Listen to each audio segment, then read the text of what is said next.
안녕하십니까? 지식과 통찰을 나누는 시간입니다. 우리가 살아가는 이 도시, 수많은 불빛 아래 수백만 명이 어깨를 스치며 살아갑니다.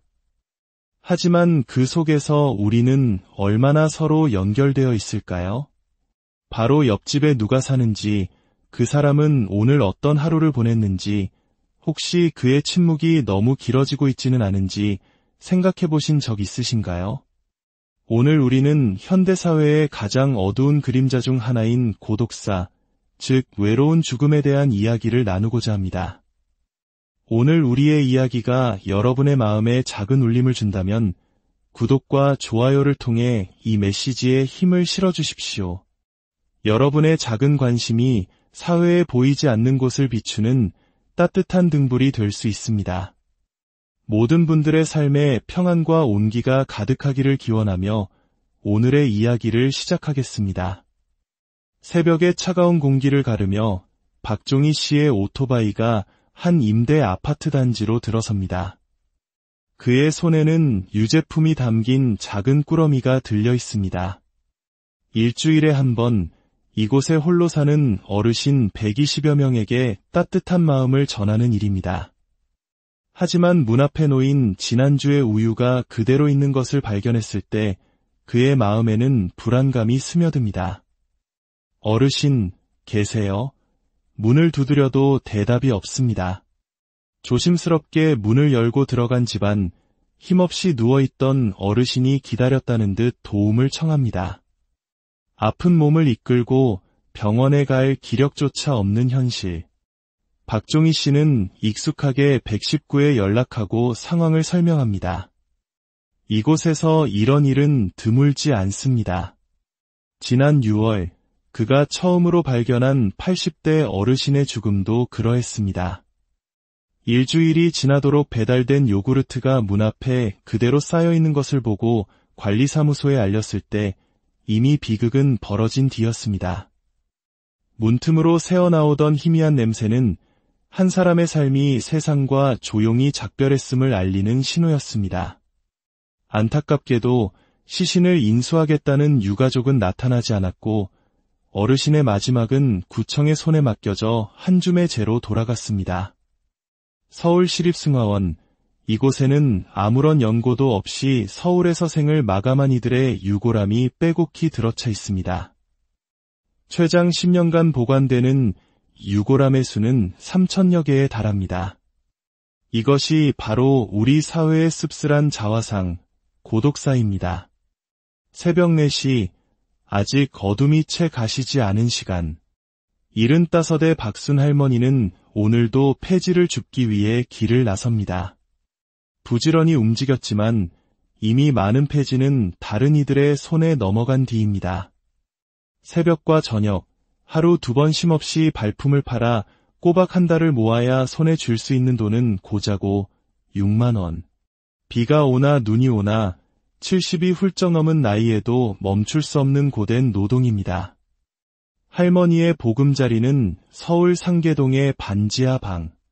39살에 남편을 병으로 여의고 오직 아들 하나만 보고 살았습니다. 쌀 한 말에 2,500원 하던 시절 아들을 가르치겠다는 일념 하나로 단돈 500원을 들고 무작정 상경했습니다. 공장에서 30명이 넘는 아이들의 밥을 해주며 억척같이 살았지만 군대를 다녀온 아들은 집을 나가 소식을 끊었습니다. 어느덧 아들의 나이는 50이 다 되었고 할머니는 이제 아들의 나이조차 가물가물합니다. 정부에서 나오는 연금 36만 원과 폐지를 주워 버는 돈이 수입의 전부. 월세 10만 원과 공과금을 내고 나면 생활은 늘 빠듯합니다. 형제들이 있지만 가난한 자신의 처지 때문에 그들에게 짐이 될까 봐 연락조차 하지 않습니다. 생각하면 눈물만 난다며 고개를 돌리는 할머니의 방 한쪽에는 언젠가부터 곱게 걸려있는 한복 한 벌과 영정사진이 조용히 마지막을 준비하고 있습니다. 경기도 파주의 한 판자촌, 좁은 골목길을 따라 들어가면 이른한 살김선이 할머니의 집이 나옵니다. 30대 중반의 남편과 헤어진 뒤 40년 가까이 홀로 살아온 할머니. 자식들이 어디 사는지, 자식들 또한 할머니가 어디 있는지 모릅니다. 치아가 좋지 않아 음식을 제대로 씹지 못하고 다리가 불편해 거의 집에서만 생활합니다. 약 봉투가 수북이 쌓여 있고 잠이 오지 않아 수면제를 먹는 것이 일상입니다. 할머니의 동의를 얻어 설치한 관찰 카메라에 담긴 3일간의 기록은 고독이 무엇인지 여실히 보여줍니다. 오전 11시 늦은 기상과 함께 약을 먹으며 하루를 시작하고 차가운 국물로 간단히 끼니를 때우다 담배를 피웁니다. 낮 시간 대부분은 이불 속에 누워 TV를 보는 것이 전부입니다. 방 안에는 낡은 냉장고에 옹하는 소음만이 끊임없이 울려 퍼집니다. 유일한 소일거리는 화투를 꺼내 그림을 맞춰보는 것뿐. 사흘 동안 할머니의 집을 찾아온 사람은 중국 음식 배달원과 복지관의 노인 돌봄이 단 2명뿐이었습니다. 할머니는 말합니다. 저녁에 그냥 밥 먹고 자다가 죽으면 제일 행복하지. 이 두 분의 어르신은 모두 정부가 지정한 고독사 위험군에 속합니다. 전국에 홀로 사는 노인 140만 명 중 약 20만 명이 이러한 위험에 노출되어 있습니다. 정부는 돌보미를 보내 매주 한 번씩 안부를 확인하는 제도를 운영하고 있지만 예산 부족으로 5만 명가량은 그 서비스조차 받지 못하고 있습니다. 복지관 관계자는 말합니다. 저희가 하는 것은 안전에 대한 확인뿐입니다. 혹시 돌아가시지는 않았는지, 그분들의 근본적인 경제적 어려움을 해결해 드릴 수는 없습니다. 하지만 이 외로운 죽음이 과연 어르신들만의 이야기일까요? 20대 후반의 한 회사원이 숨진 채 발견된 현장. 유품 정리 업체가 들어선 방 안은 처참합니다. 음식이 말라붙은 냄비, 라면 봉지, 그리고 수북이 쌓인 담배꽁초. 업체 관계자는 말합니다. 고독사라고 하면 나이 드신 어르신들만 생각하지만 실제로는 이렇게 젊은 분들이 외롭게 생을 마감하는 경우도 많습니다. 전남 여수의 한 아파트에서는 40대 남성이 숨진 지 8개월 만에 미라 상태로 발견되었습니다. 그가 세상에 남긴 것은 현금 24,000원, 주민등록증, 그리고 8달치 밀린 관리비 72만 원이 전부였습니다. 이웃들은 그가 언제 이사를 갔는지조차 몰랐습니다. 관리사무소도 문이 잠겨 있으니 그러려니 했을 뿐입니다. 이러한 현상은 우리보다 먼저 고령화와 1인 가구 시대를 맞이한 일본에서 무연사회, 즉 관계가 없는 사회라는 이름으로 먼저 사회적 문제로 대두되었습니다. 한 해 32,000명이 사회적으로 고립된 채 고독한 죽음을 맞이한다는 NHK의 다큐멘터리는 일본 사회에 큰 충격을 주었습니다. 가족 해체, 불안정한 고용, 개인주의의 심화 속에서 서로 돕는 시스템이 무너져 내린 결과입니다.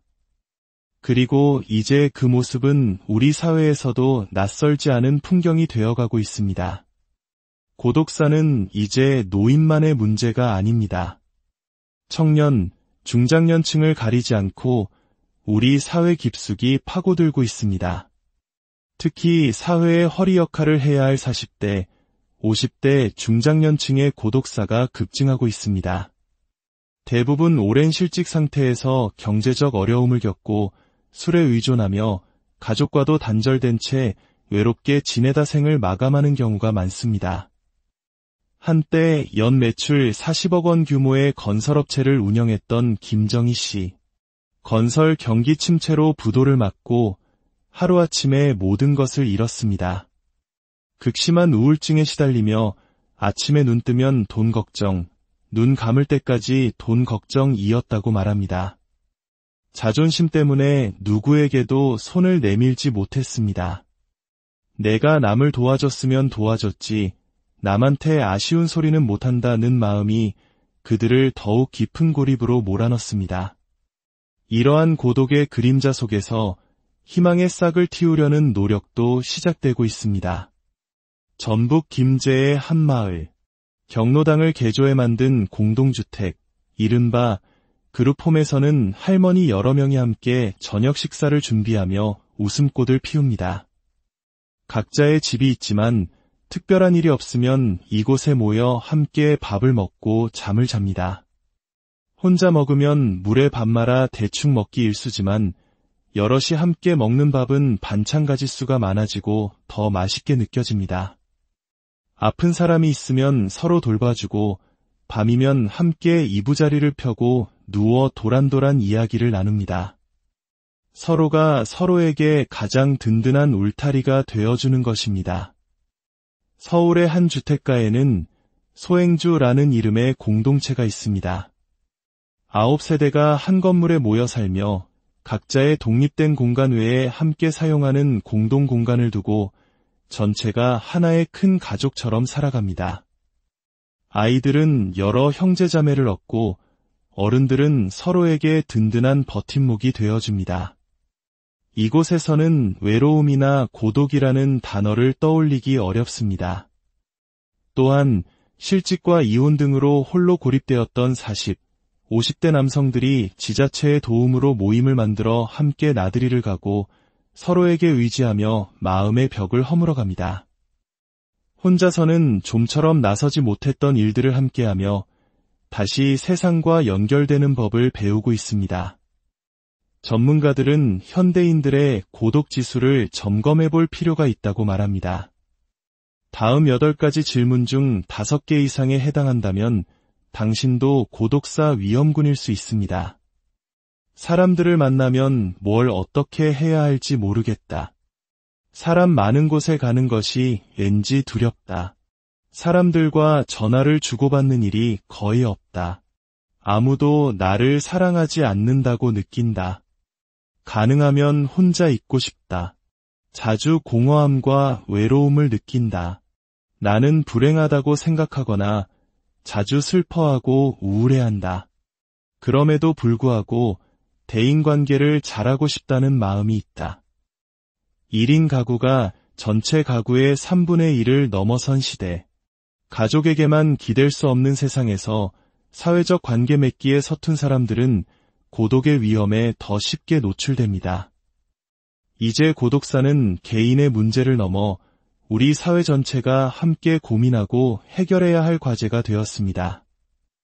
우리의 마지막이 타인의 손에 맡겨지는 세상은 비극입니다. 이 비극을 막기 위한 첫걸음은 거창한 것이 아닐지도 모릅니다. 오늘 엘리베이터에서 마주친 이웃에게 건네는 따뜻한 눈인사 한 번, 오랫동안 소식이 뜸했던 친구에게 보내는 안부 문자 한 통.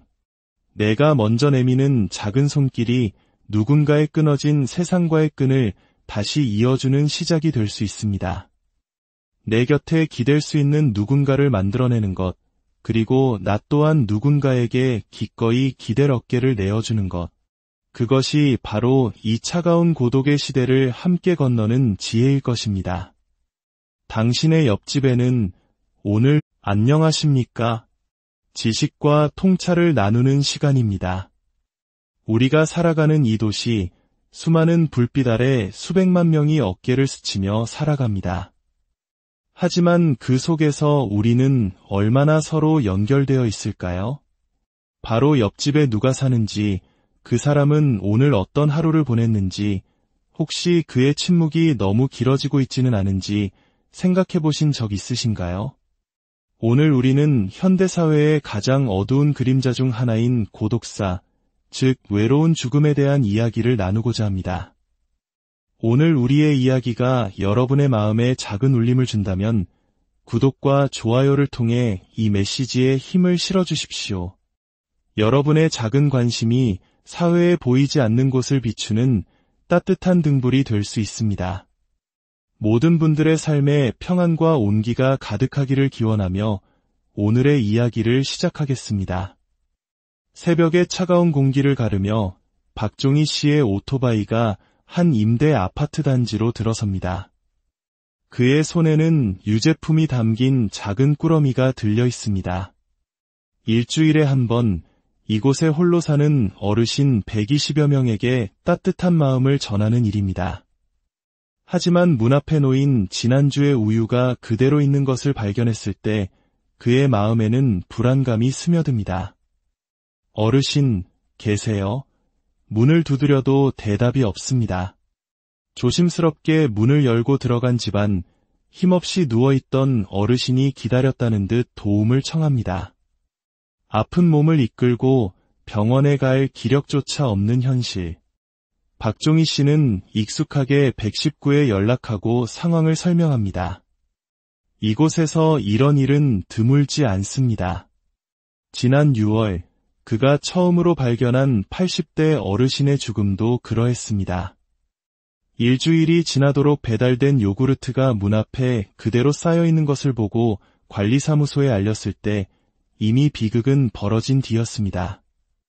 문틈으로 새어나오던 희미한 냄새는 한 사람의 삶이 세상과 조용히 작별했음을 알리는 신호였습니다.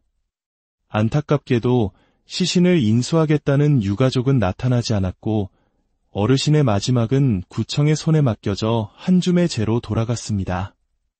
서울시립승화원, 이곳에는 아무런 연고도 없이 서울에서 생을 마감한 이들의 유골함이 빼곡히 들어차 있습니다. 최장 10년간 보관되는 유골함의 수는 3,000여 개에 달합니다. 이것이 바로 우리 사회의 씁쓸한 자화상, 고독사입니다. 새벽 4시, 아직 어둠이 채 가시지 않은 시간. 75의 박순 할머니는 오늘도 폐지를 줍기 위해 길을 나섭니다.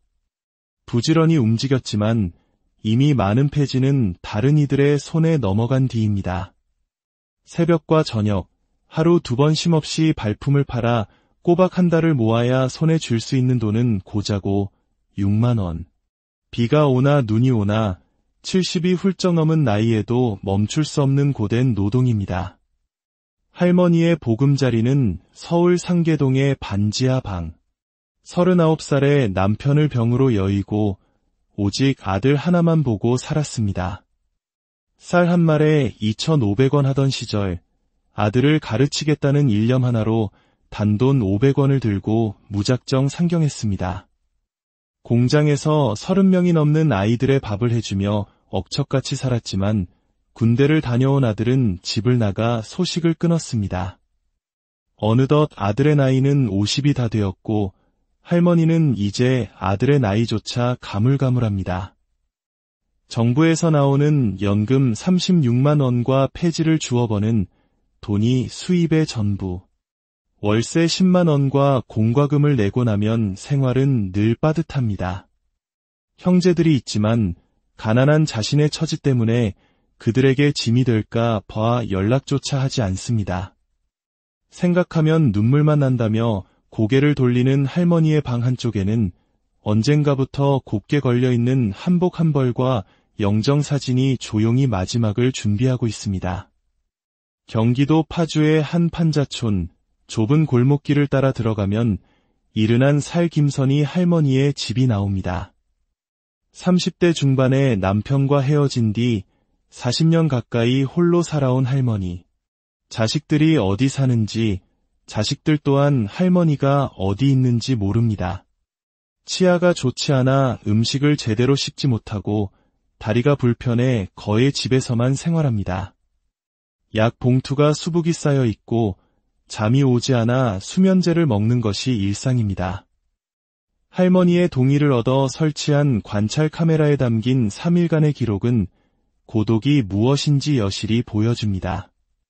오전 11시 늦은 기상과 함께 약을 먹으며 하루를 시작하고 차가운 국물로 간단히 끼니를 때우다 담배를 피웁니다. 낮 시간 대부분은 이불 속에 누워 TV를 보는 것이 전부입니다.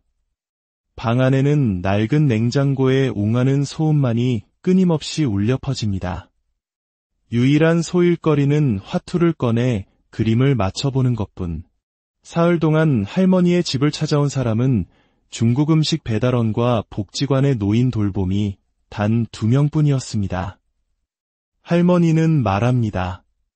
저녁에 그냥 밥 먹고 자다가 죽으면 제일 행복하지. 이 두 분의 어르신은 모두 정부가 지정한 고독사 위험군에 속합니다. 전국에 홀로 사는 노인 140만 명 중 약 20만 명이 이러한 위험에 노출되어 있습니다. 정부는 돌보미를 보내 매주 한 번씩 안부를 확인하는 제도를 운영하고 있지만 예산 부족으로 5만 명가량은 그 서비스조차 받지 못하고 있습니다. 복지관 관계자는 말합니다. 저희가 하는 것은 안전에 대한 확인뿐입니다. 혹시 돌아가시지는 않았는지, 그분들의 근본적인 경제적 어려움을 해결해 드릴 수는 없습니다. 하지만 이 외로운 죽음이 과연 어르신들만의 이야기일까요? 20대 후반의 한 회사원이 숨진 채 발견된 현장. 유품정리 업체가 들어선 방 안은 처참합니다. 음식이 말라붙은 냄비, 라면 봉지, 그리고 수북이 쌓인 담배꽁초. 업체 관계자는 말합니다. 고독사라고 하면 나이 드신 어르신들만 생각하지만 실제로는 이렇게 젊은 분들이 외롭게 생을 마감하는 경우도 많습니다. 전남 여수의 한 아파트에서는 40대 남성이 숨진 지 8개월 만에 미라 상태로 발견되었습니다.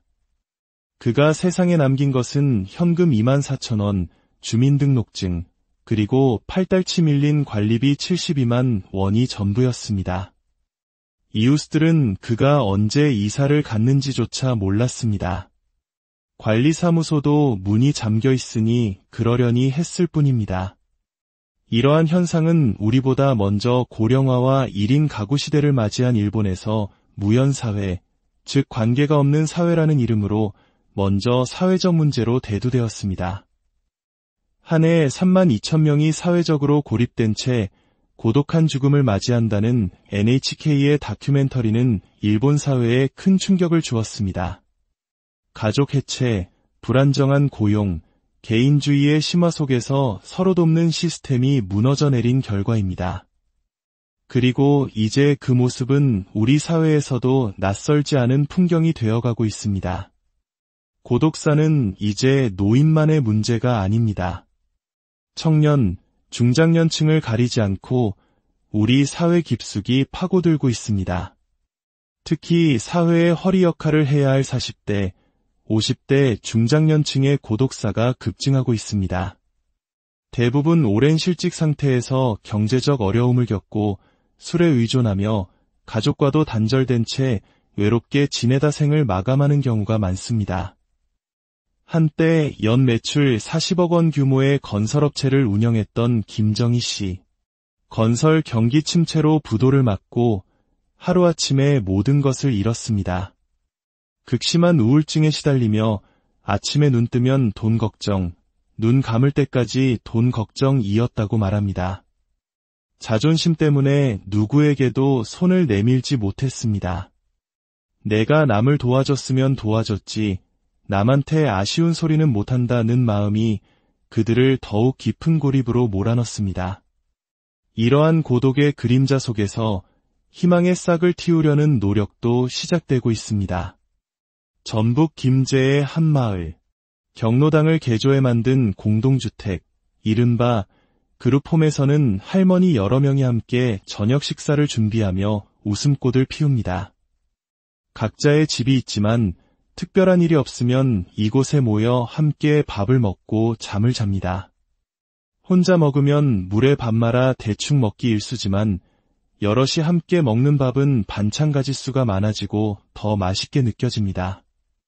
아픈 사람이 있으면 서로 돌봐주고 밤이면 함께 이부자리를 펴고 누워 도란도란 이야기를 나눕니다. 서로가 서로에게 가장 든든한 울타리가 되어주는 것입니다. 서울의 한 주택가에는 소행주라는 이름의 공동체가 있습니다. 9세대가 한 건물에 모여 살며 각자의 독립된 공간 외에 함께 사용하는 공동 공간을 두고 전체가 하나의 큰 가족처럼 살아갑니다. 아이들은 여러 형제자매를 얻고 어른들은 서로에게 든든한 버팀목이 되어줍니다.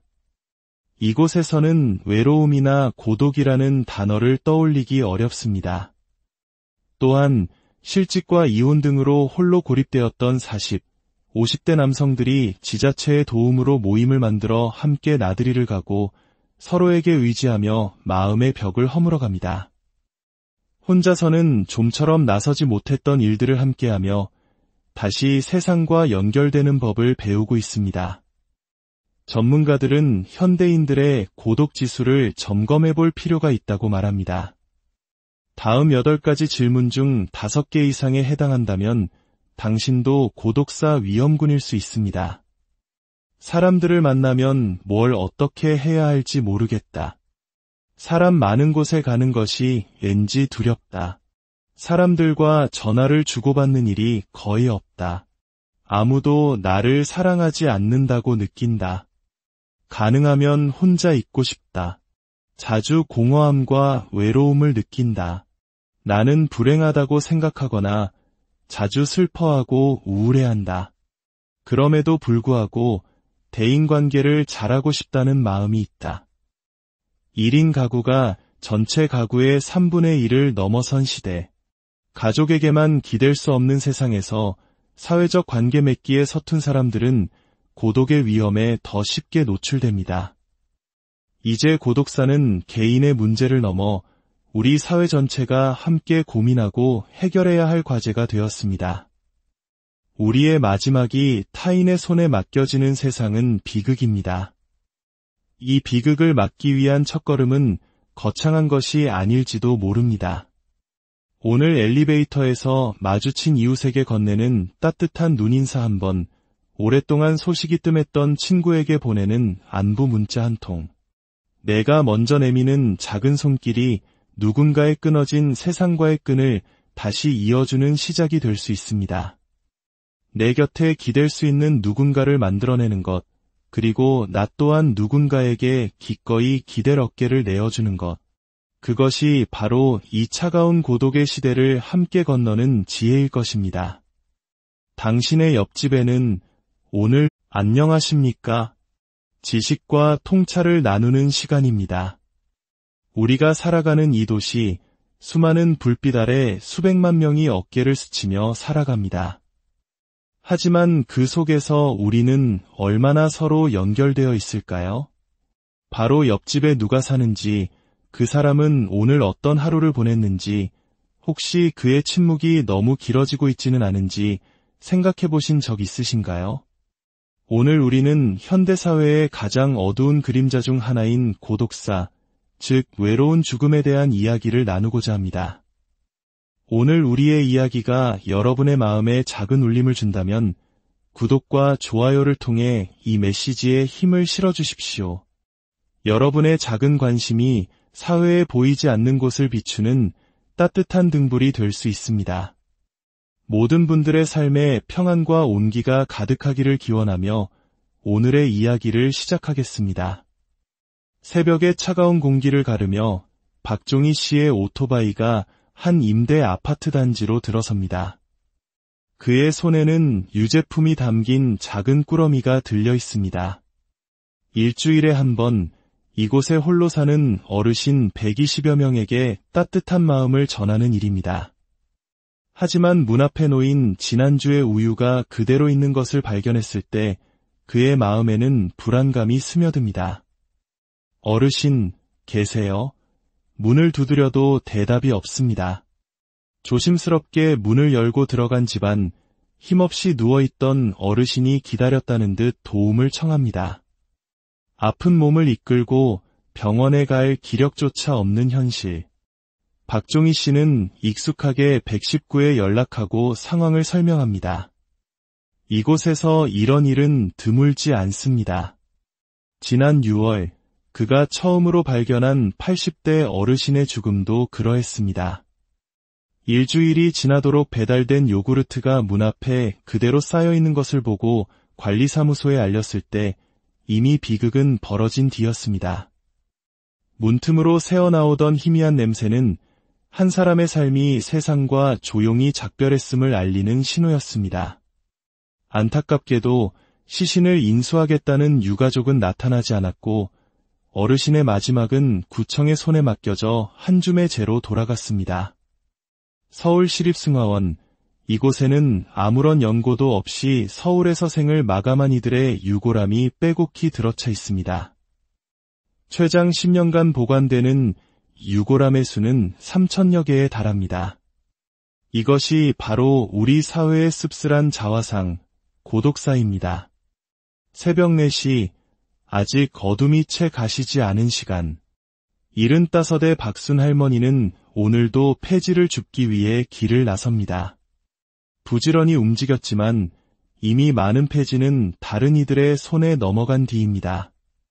새벽과 저녁, 하루 2번 쉼없이 발품을 팔아 꼬박 한 달을 모아야 손에 줄 수 있는 돈은 고자고 6만 원.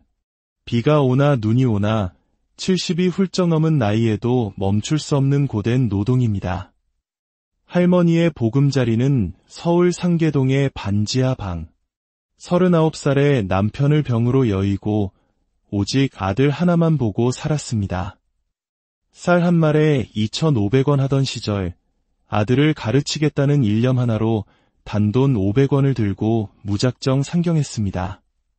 공장에서 30명이 넘는 아이들의 밥을 해주며 억척같이 살았지만 군대를 다녀온 아들은 집을 나가 소식을 끊었습니다. 어느덧 아들의 나이는 50이 다 되었고 할머니는 이제 아들의 나이조차 가물가물합니다. 정부에서 나오는 연금 36만 원과 폐지를 주워 버는 돈이 수입의 전부. 월세 10만 원과 공과금을 내고 나면 생활은 늘 빠듯합니다. 형제들이 있지만 가난한 자신의 처지 때문에 그들에게 짐이 될까 봐 연락조차 하지 않습니다. 생각하면 눈물만 난다며 고개를 돌리는 할머니의 방 한쪽에는 언젠가부터 곱게 걸려있는 한복 한 벌과 영정사진이 조용히 마지막을 준비하고 있습니다. 경기도 파주의 한 판자촌, 좁은 골목길을 따라 들어가면 이른한 살김선이 할머니의 집이 나옵니다. 30대 중반에 남편과 헤어진 뒤 40년 가까이 홀로 살아온 할머니. 자식들이 어디 사는지, 자식들 또한 할머니가 어디 있는지 모릅니다. 치아가 좋지 않아 음식을 제대로 씹지 못하고 다리가 불편해 거의 집에서만 생활합니다.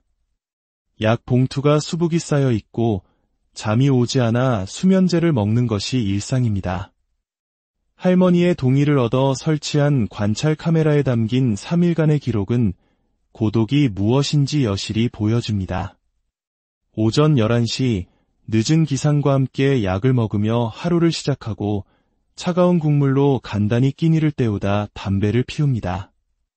낮 시간 대부분은 이불 속에 누워 TV를 보는 것이 전부입니다.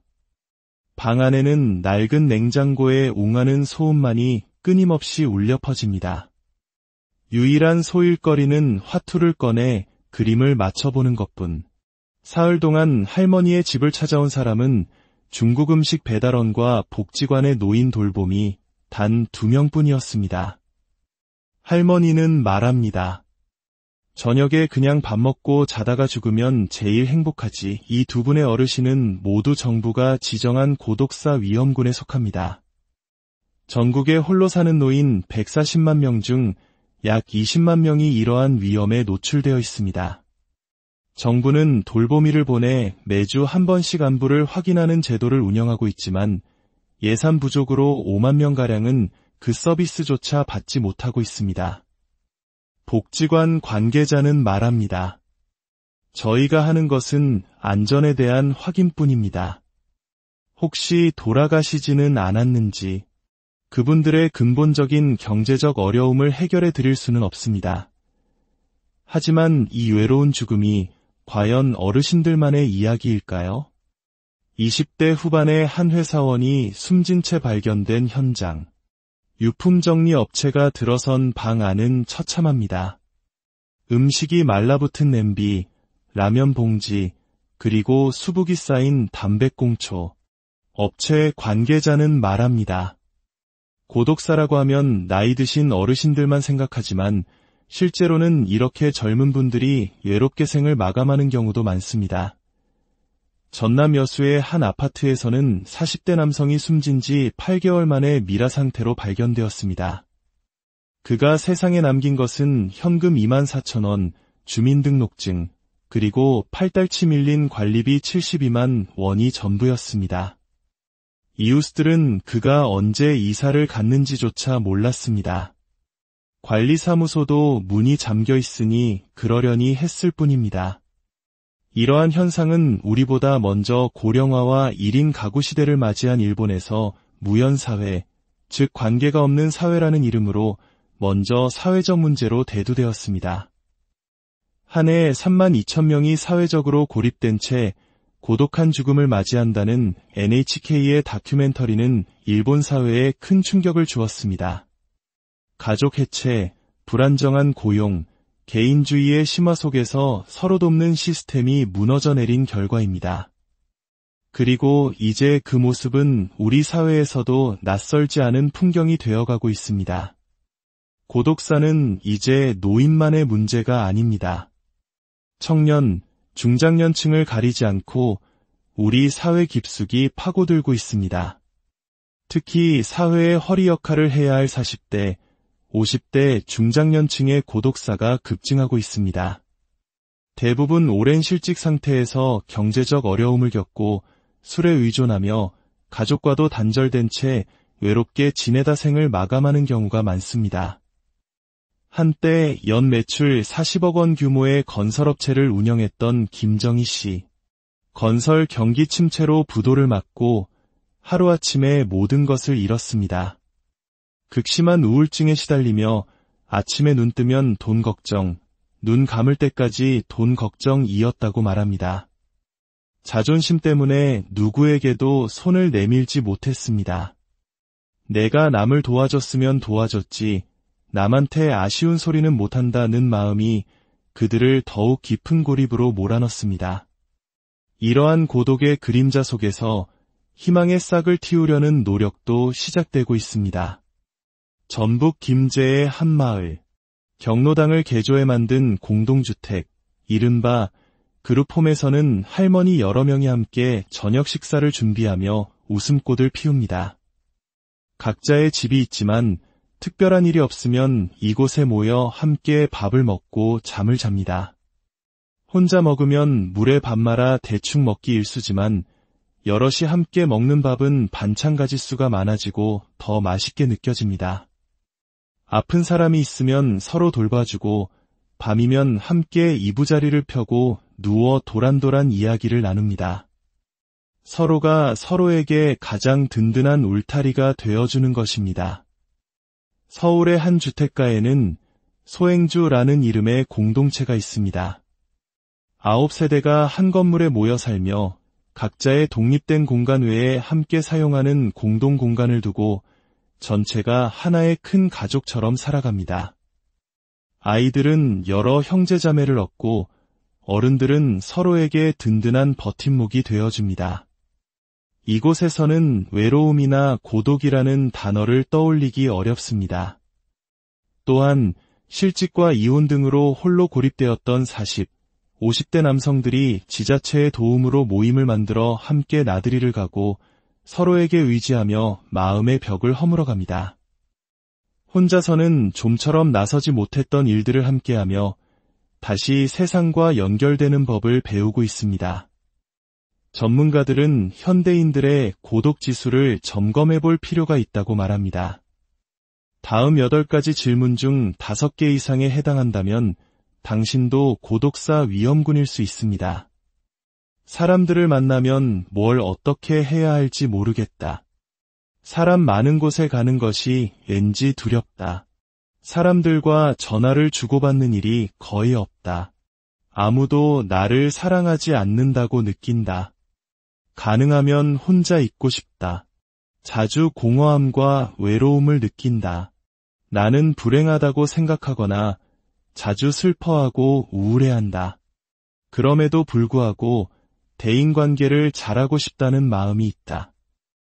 1인 가구가 전체 가구의 3분의 1을 넘어선 시대. 가족에게만 기댈 수 없는 세상에서 사회적 관계 맺기에 서툰 사람들은 고독의 위험에 더 쉽게 노출됩니다. 이제 고독사는 개인의 문제를 넘어 우리 사회 전체가 함께 고민하고 해결해야 할 과제가 되었습니다. 우리의 마지막이 타인의 손에 맡겨지는 세상은 비극입니다. 이 비극을 막기 위한 첫걸음은 거창한 것이 아닐지도 모릅니다. 오늘 엘리베이터에서 마주친 이웃에게 건네는 따뜻한 눈인사 한 번, 오랫동안 소식이 뜸했던 친구에게 보내는 안부 문자 한 통. 내가 먼저 내미는 작은 손길이 누군가의 끊어진 세상과의 끈을 다시 이어주는 시작이 될 수 있습니다. 내 곁에 기댈 수 있는 누군가를 만들어내는 것, 그리고 나 또한 누군가에게 기꺼이 기댈 어깨를 내어주는 것. 그것이 바로 이 차가운 고독의 시대를 함께 건너는 지혜일 것입니다. 당신의 옆집에는 오늘 안녕하십니까? 지식과 통찰을 나누는 시간입니다. 우리가 살아가는 이 도시, 수많은 불빛 아래 수백만 명이 어깨를 스치며 살아갑니다. 하지만 그 속에서 우리는 얼마나 서로 연결되어 있을까요? 바로 옆집에 누가 사는지, 그 사람은 오늘 어떤 하루를 보냈는지, 혹시 그의 침묵이 너무 길어지고 있지는 않은지 생각해 보신 적 있으신가요? 오늘 우리는 현대사회의 가장 어두운 그림자 중 하나인 고독사, 즉 외로운 죽음에 대한 이야기를 나누고자 합니다. 오늘 우리의 이야기가 여러분의 마음에 작은 울림을 준다면 구독과 좋아요를 통해 이 메시지에 힘을 실어주십시오. 여러분의 작은 관심이 사회에 보이지 않는 곳을 비추는 따뜻한 등불이 될 수 있습니다. 모든 분들의 삶에 평안과 온기가 가득하기를 기원하며 오늘의 이야기를 시작하겠습니다. 새벽의 차가운 공기를 가르며 박종희 씨의 오토바이가 한 임대 아파트 단지로 들어섭니다. 그의 손에는 유제품이 담긴 작은 꾸러미가 들려 있습니다. 일주일에 한 번 이곳에 홀로 사는 어르신 120여 명에게 따뜻한 마음을 전하는 일입니다. 하지만 문 앞에 놓인 지난주의 우유가 그대로 있는 것을 발견했을 때 그의 마음에는 불안감이 스며듭니다. 어르신, 계세요? 문을 두드려도 대답이 없습니다. 조심스럽게 문을 열고 들어간 집안, 힘없이 누워있던 어르신이 기다렸다는 듯 도움을 청합니다. 아픈 몸을 이끌고 병원에 갈 기력조차 없는 현실. 박종희 씨는 익숙하게 119에 연락하고 상황을 설명합니다. 이곳에서 이런 일은 드물지 않습니다. 지난 6월 그가 처음으로 발견한 80대 어르신의 죽음도 그러했습니다. 일주일이 지나도록 배달된 요구르트가 문 앞에 그대로 쌓여있는 것을 보고 관리사무소에 알렸을 때 이미 비극은 벌어진 뒤였습니다. 문틈으로 새어나오던 희미한 냄새는 한 사람의 삶이 세상과 조용히 작별했음을 알리는 신호였습니다. 안타깝게도 시신을 인수하겠다는 유가족은 나타나지 않았고 어르신의 마지막은 구청의 손에 맡겨져 한 줌의 재로 돌아갔습니다. 서울시립승화원, 이곳에는 아무런 연고도 없이 서울에서 생을 마감한 이들의 유골함이 빼곡히 들어차 있습니다. 최장 10년간 보관되는 유골함의 수는 3,000여 개에 달합니다. 이것이 바로 우리 사회의 씁쓸한 자화상, 고독사입니다. 새벽 4시, 아직 어둠이 채 가시지 않은 시간. 75의 박순 할머니는 오늘도 폐지를 줍기 위해 길을 나섭니다. 부지런히 움직였지만 이미 많은 폐지는 다른 이들의 손에 넘어간 뒤입니다. 새벽과 저녁, 하루 2번 쉼없이 발품을 팔아 꼬박 한 달을 모아야 손에 쥘 수 있는 돈은 고자고 6만 원. 비가 오나 눈이 오나 70이 훌쩍 넘은 나이에도 멈출 수 없는 고된 노동입니다. 할머니의 보금자리는 서울 상계동의 반지하 방.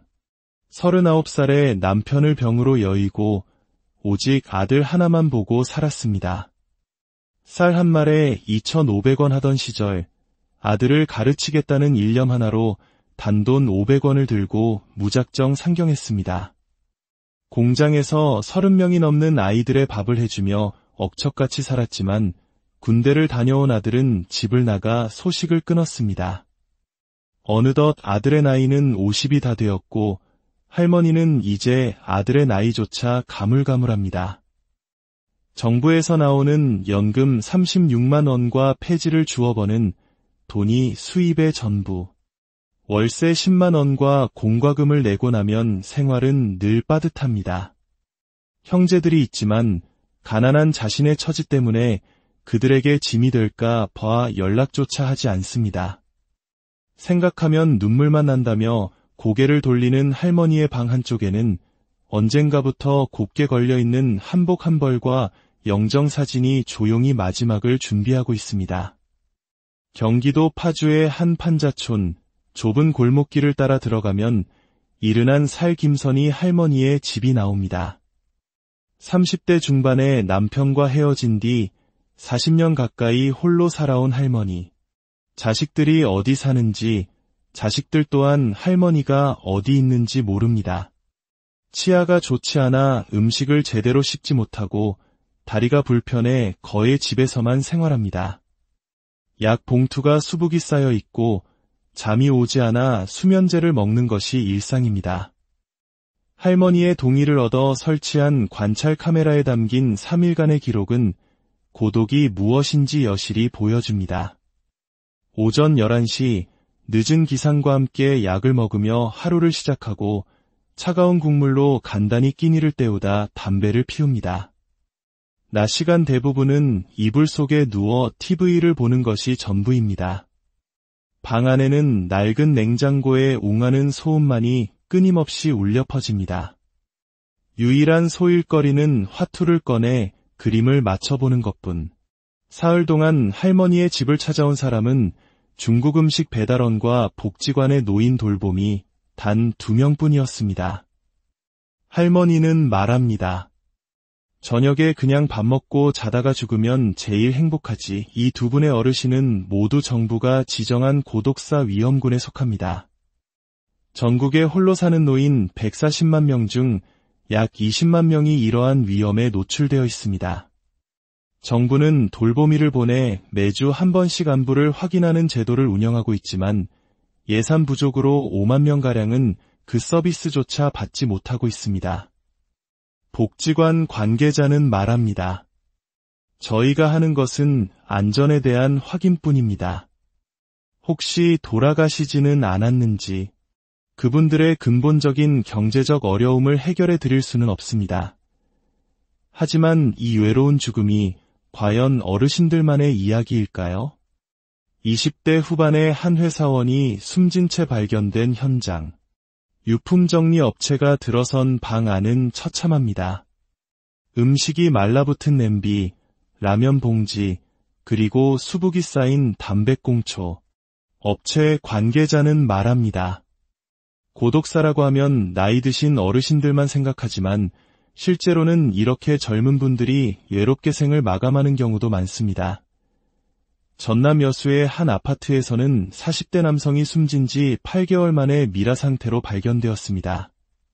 그가 세상에 남긴 것은 현금 24,000원, 주민등록증, 그리고 팔달치 밀린 관리비 72만 원이 전부였습니다. 이웃들은 그가 언제 이사를 갔는지조차 몰랐습니다. 관리사무소도 문이 잠겨 있으니 그러려니 했을 뿐입니다. 이러한 현상은 우리보다 먼저 고령화와 1인 가구 시대를 맞이한 일본에서 무연사회, 즉 관계가 없는 사회라는 이름으로 먼저 사회적 문제로 대두되었습니다. 한 해 32,000명이 사회적으로 고립된 채 고독한 죽음을 맞이한다는 NHK의 다큐멘터리는 일본 사회에 큰 충격을 주었습니다.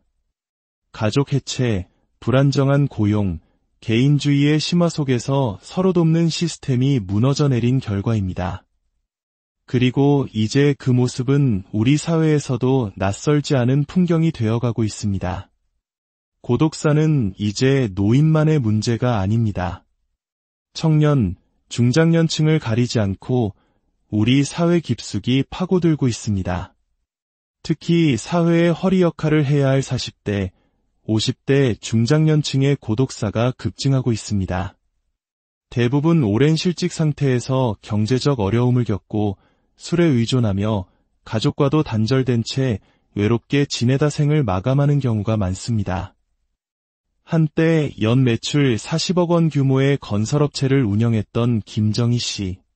건설 경기 침체로 부도를 맞고 하루아침에 모든 것을 잃었습니다. 극심한 우울증에 시달리며 아침에 눈 뜨면 돈 걱정, 눈 감을 때까지 돈 걱정이었다고 말합니다. 자존심 때문에 누구에게도 손을 내밀지 못했습니다. 내가 남을 도와줬으면 도와줬지, 남한테 아쉬운 소리는 못한다는 마음이 그들을 더욱 깊은 고립으로 몰아넣습니다. 이러한 고독의 그림자 속에서 희망의 싹을 틔우려는 노력도 시작되고 있습니다. 전북 김제의 한 마을, 경로당을 개조해 만든 공동주택, 이른바 그룹홈에서는 할머니 여러 명이 함께 저녁 식사를 준비하며 웃음꽃을 피웁니다. 각자의 집이 있지만 특별한 일이 없으면 이곳에 모여 함께 밥을 먹고 잠을 잡니다. 혼자 먹으면 물에 밥 말아 대충 먹기 일쑤지만 여럿이 함께 먹는 밥은 반찬 가짓수가 많아지고 더 맛있게 느껴집니다. 아픈 사람이 있으면 서로 돌봐주고 밤이면 함께 이부자리를 펴고 누워 도란도란 이야기를 나눕니다. 서로가 서로에게 가장 든든한 울타리가 되어주는 것입니다. 서울의 한 주택가에는 소행주라는 이름의 공동체가 있습니다. 9세대가 한 건물에 모여 살며 각자의 독립된 공간 외에 함께 사용하는 공동 공간을 두고 전체가 하나의 큰 가족처럼 살아갑니다. 아이들은 여러 형제자매를 얻고 어른들은 서로에게 든든한 버팀목이 되어줍니다. 이곳에서는 외로움이나 고독이라는 단어를 떠올리기 어렵습니다. 또한 실직과 이혼 등으로 홀로 고립되었던 40, 50대 남성들이 지자체의 도움으로 모임을 만들어 함께 나들이를 가고 서로에게 의지하며 마음의 벽을 허물어갑니다. 혼자서는 좀처럼 나서지 못했던 일들을 함께하며 다시 세상과 연결되는 법을 배우고 있습니다. 전문가들은 현대인들의 고독지수를 점검해 볼 필요가 있다고 말합니다. 다음 8가지 질문 중 5개 이상에 해당한다면 당신도 고독사 위험군일 수 있습니다. 사람들을 만나면 뭘 어떻게 해야 할지 모르겠다. 사람 많은 곳에 가는 것이 왠지 두렵다. 사람들과 전화를 주고받는 일이 거의 없다. 아무도 나를 사랑하지 않는다고 느낀다. 가능하면 혼자 있고 싶다. 자주 공허함과 외로움을 느낀다. 나는 불행하다고 생각하거나 자주 슬퍼하고 우울해한다. 그럼에도 불구하고 대인관계를 잘하고 싶다는 마음이 있다. 1인 가구가 전체 가구의 3분의 1을 넘어선 시대. 가족에게만 기댈 수 없는 세상에서 사회적 관계 맺기에 서툰 사람들은 고독의 위험에 더 쉽게 노출됩니다. 이제 고독사는 개인의 문제를 넘어 우리 사회 전체가 함께 고민하고 해결해야 할 과제가 되었습니다. 우리의 마지막이 타인의 손에 맡겨지는 세상은 비극입니다. 이 비극을 막기 위한 첫걸음은 거창한 것이 아닐지도 모릅니다. 오늘 엘리베이터에서 마주친 이웃에게 건네는 따뜻한 눈인사 한 번, 오랫동안 소식이 뜸했던 친구에게 보내는 안부 문자 한 통. 내가 먼저 내미는 작은 손길이 누군가의 끊어진 세상과의 끈을 다시 이어주는 시작이 될 수 있습니다. 내 곁에 기댈 수 있는 누군가를 만들어내는 것, 그리고 나 또한 누군가에게 기꺼이 기댈 어깨를 내어주는 것. 그것이 바로 이 차가운 고독의 시대를 함께 건너는 지혜일 것입니다. 당신의 옆집에는 오늘 안녕하십니까? 지식과 통찰을 나누는 시간입니다. 우리가 살아가는 이 도시, 수많은 불빛 아래 수백만 명이 어깨를 스치며 살아갑니다. 하지만 그 속에서 우리는 얼마나 서로 연결되어 있을까요? 바로 옆집에 누가 사는지, 그 사람은 오늘 어떤 하루를 보냈는지, 혹시 그의 침묵이 너무 길어지고 있지는 않은지 생각해 보신 적 있으신가요? 오늘 우리는 현대사회의 가장 어두운 그림자 중 하나인 고독사, 즉 외로운 죽음에 대한 이야기를 나누고자 합니다. 오늘 우리의 이야기가 여러분의 마음에 작은 울림을 준다면 구독과 좋아요를 통해 이 메시지에 힘을 실어주십시오. 여러분의 작은 관심이 사회에 보이지 않는 곳을 비추는 따뜻한 등불이 될 수 있습니다. 모든 분들의 삶에 평안과 온기가 가득하기를 기원하며 오늘의 이야기를 시작하겠습니다. 새벽의 차가운 공기를 가르며 박종희 씨의 오토바이가 한 임대 아파트 단지로 들어섭니다. 그의 손에는 유제품이 담긴 작은 꾸러미가 들려 있습니다. 일주일에 한 번 이곳에 홀로 사는 어르신 120여 명에게 따뜻한 마음을 전하는 일입니다. 하지만 문 앞에 놓인 지난주의 우유가 그대로 있는 것을 발견했을 때 그의 마음에는 불안감이 스며듭니다. 어르신, 계세요? 문을 두드려도 대답이 없습니다. 조심스럽게 문을 열고 들어간 집안, 힘없이 누워있던 어르신이 기다렸다는 듯 도움을 청합니다. 아픈 몸을 이끌고 병원에 갈 기력조차 없는 현실. 박종희 씨는 익숙하게 119에 연락하고 상황을 설명합니다. 이곳에서 이런 일은 드물지 않습니다. 지난 6월 그가 처음으로 발견한 80대 어르신의 죽음도 그러했습니다. 일주일이 지나도록 배달된 요구르트가 문 앞에 그대로 쌓여있는 것을 보고 관리사무소에 알렸을 때 이미 비극은 벌어진 뒤였습니다. 문틈으로 새어나오던 희미한 냄새는 한 사람의 삶이 세상과 조용히 작별했음을 알리는 신호였습니다. 안타깝게도 시신을 인수하겠다는 유가족은 나타나지 않았고 어르신의 마지막은 구청의 손에 맡겨져 한 줌의 재로 돌아갔습니다. 서울시립승화원, 이곳에는 아무런 연고도 없이 서울에서 생을 마감한 이들의 유골함이 빼곡히 들어차 있습니다. 최장 10년간 보관되는 유골함의 수는 3,000여 개에 달합니다. 이것이 바로 우리 사회의 씁쓸한 자화상, 고독사입니다. 새벽 4시, 아직 어둠이 채 가시지 않은 시간. 75의 박순 할머니는 오늘도 폐지를 줍기 위해 길을 나섭니다. 부지런히 움직였지만 이미 많은 폐지는 다른 이들의 손에 넘어간 뒤입니다. 새벽과 저녁, 하루 2번 쉼없이 발품을 팔아 꼬박 한 달을 모아야 손에 쥘 수 있는 돈은 고자고 6만 원. 비가 오나 눈이 오나 70이 훌쩍 넘은 나이에도 멈출 수 없는 고된 노동입니다. 할머니의 보금자리는 서울 상계동의 반지하 방. 39살에 남편을 병으로 여의고 오직 아들 하나만 보고 살았습니다. 쌀 한 말에 2,500원 하던 시절 아들을 가르치겠다는 일념 하나로 단돈 500원을 들고 무작정 상경했습니다. 공장에서 30명이 넘는 아이들의 밥을 해주며 억척같이 살았지만 군대를 다녀온 아들은 집을 나가 소식을 끊었습니다. 어느덧 아들의 나이는 50이 다 되었고 할머니는 이제 아들의 나이조차 가물가물합니다. 정부에서 나오는 연금 36만 원과 폐지를 주워 버는 돈이 수입의 전부. 월세 10만 원과 공과금을 내고 나면 생활은 늘 빠듯합니다. 형제들이 있지만 가난한 자신의 처지 때문에 그들에게 짐이 될까 봐 연락조차 하지 않습니다. 생각하면 눈물만 난다며 고개를 돌리는 할머니의 방 한쪽에는 언젠가부터 곱게 걸려있는 한복 한 벌과 영정사진이 조용히 마지막을 준비하고 있습니다. 경기도 파주의 한 판자촌, 좁은 골목길을 따라 들어가면 이른한 살김선이 할머니의 집이 나옵니다. 30대 중반의 남편과 헤어진 뒤 40년 가까이 홀로 살아온 할머니. 자식들이 어디 사는지, 자식들 또한 할머니가 어디 있는지 모릅니다. 치아가 좋지 않아 음식을 제대로 씹지 못하고 다리가 불편해 거의 집에서만 생활합니다. 약 봉투가 수북이 쌓여 있고 잠이 오지 않아 수면제를 먹는 것이 일상입니다.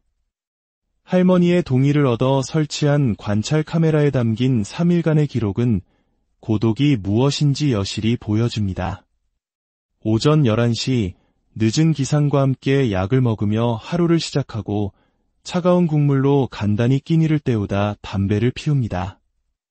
낮 시간 대부분은 이불 속에 누워 TV를 보는 것이 전부입니다.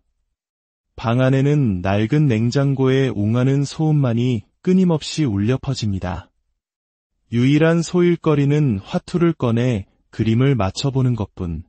사흘 동안